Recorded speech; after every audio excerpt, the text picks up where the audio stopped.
Рака крыві ў збялелых берагах, крывіцкая крыві за край забраны, світальны бел-чырвона-белы сцяг, як той, што таймуваў Христовы раны, а краец полотна, які данёс пакуты за людзей жывога Бога, каб уваскрэснуць зноў пагас Христос, і каб жыла над смерцю перамога. Христос пакінуў нам надзею змах, на лютых северах не агрубелый, яго і паўтараць мне вечны сцяг, сцяг нашай волі бел-чырвона-белый. Аж прышласцю прошласць, праз нас, праз вякі, глядзяць недасяжныя вочы Христовы, нібыта пытаючы досведна, хто вы, ці людзі мае сваякі, ці ваўкі, і з горкі згараць, да смаляць смалякі, замоўкнуць і зноў разгаворацца словы, ды будуць глыбініцца вочы Христовы, нябесны ратуючы нас і вякі. Раптам бы закахаўся Христос, што б тады сталася з небам і долам, трэба было адвярнуцца анёлам, каб не сурочыць расчуленых слёз, мусіла быцца якою яна, каб не прагнала думку пра сына, і ў аблачыны на пялюшкі прасіла трошкі кужэльнага волакна. Чуў, як ад жарсці заходзіўся дол, неба цяплела згадкай пачутай, пэўны наш шлюб толькі з босай пакутай, і атрымаў ад бацькі дазвол.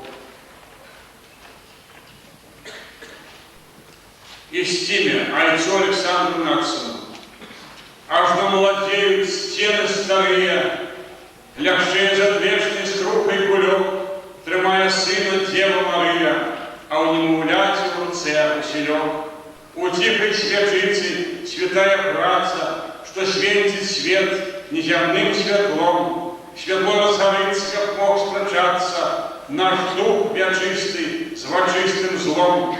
Полом накрыла б'ецца трывога, нікім не спалоханым утрыком, душа беларуская ісціме да Бога, небесную свечную з васільком.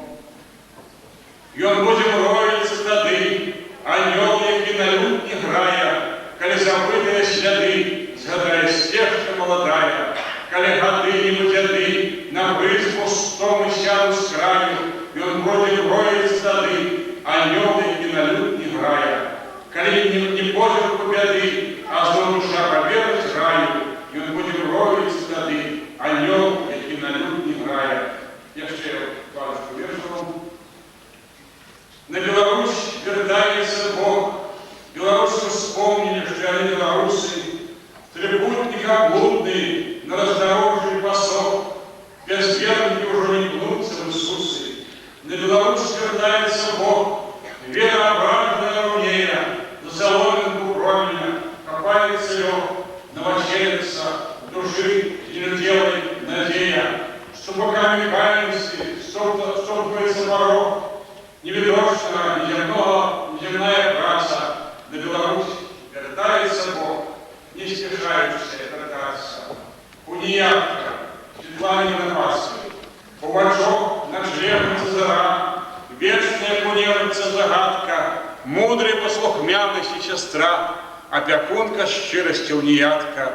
Неземное робится земным, и чужое просится в ушыне, клопоты у надзённых, темный дым, у морщинах небосхилу стыня.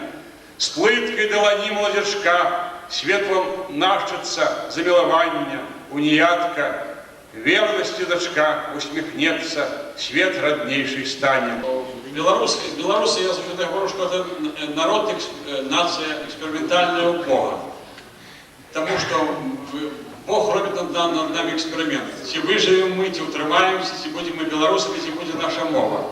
Ну, вы разумеете, когда робится эксперимент, то он робит эксперимент с выником повинен быть додатным, потому что когда отразу, ну, вы разумеете, я так сказать, долго вам не тлумачить. Эксперимент робится для нормального, доброго вынику. Так что я думаю, что покуль с нами будет Бог, да только мы будем. Харизматик. Один усім вставляє клізму, гэта лічить за харизму.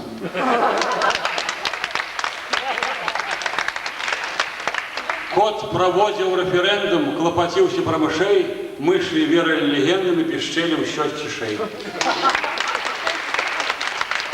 Мы все в коттеджах, все в дюравых хатах, живем у белорусских в эмиратах. Мы на караты, гора вымираем, отбывши рату, тихо помираем. Но это мы не помрем. Ну я пошли, это самое маленький. Нема сумневу, и он давно готов. Указ черговий, як завжди смілий, що треба перефарбувати буслов, бо кожний бусил бел, червоний, белый. Покуль не наб'є себе добрий гус, белорус не згадає, що він белорус. Ну і ще маленький, поскольку про Быкова много питань було, я много писав віршів, ціла книжка вийшла, саме. Будуть з часом ідоли розтрущені, світ розумний стомиться від криків, Васильком у житті Білорущини назавсьоди зостанеться Быков.